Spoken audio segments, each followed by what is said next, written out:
ఎందుకంటే వాస్తవంగా ఇప్పుడు మీరు చెప్పినటువంటి విధానం ఎక్కడ కూడా లేదు. నా తెలిసిన నల్గొండ జిల్లాలో అయితే మా మునుగోడే నాది.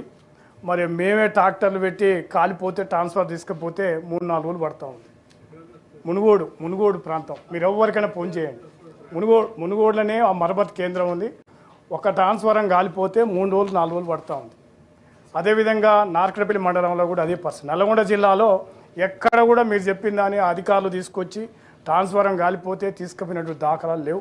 బహుశా చైర్మన్ గారు కూడా నల్గొండ జిల్లా, వారు కూడా ఉరుమడ్ల పెద్ద వ్యవసాయ రంగం ఉన్నటువంటి గ్రామం. అందువల్ల మీరు చెప్పే క్షేత్రస్థాయిలో అది అమలైతలేదని సందర్భంగా నేను గుర్తు చేస్తూ ఉన్నాను. మరి చాలా దారుణంగా ఉంది. నిజంగా రైతులే స్వయంగా 10,000 రూపాయలు 15,000 రూపాయలు ఖర్చు అయ్యేటువంటి పరిస్థితి ఉంది.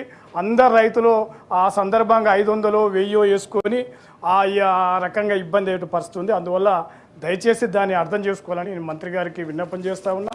అదేవిధంగా చాలా ఇబ్బందికర వాతావరణం. పోళ్ళు గతంలో ఒక 3 డ్యూటీలు కడితే ఒక 7 పోళ్ళు 5 పోళ్ళు ఇచ్చేది గత ప్రభుత్వాల.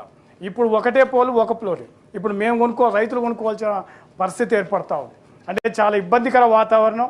నేను ఈ మధ్యకాలంలో ఎస్సీ గారితో వాళ్ళతో మాట్లాడినప్పుడు కూడా సార్ లేవు, అసలు మేము ఏం చేయాలి. పుల్యావలం అనే గ్రామానికి ఈ మధ్యన 2 ట్రాన్స్ఫరాలు ఇచ్చారు రైతులకు. అందువల్ల క్షేత్రస్థాయిలో మీరు చెప్పేది అమలైతలేదని సందర్భంగా మంత్రి గారి దృష్టికి చైర్మన్ గారితో తీసుకొస్తా ఉన్నాం. అందువల్ల ఇప్పటికైనా డీడీలు కట్టినటువంటి రైతులకు మరి చాలా వరకు వెంటనే అమలు చేయాలని సందర్భంగా చేస్తూ గుర్తు.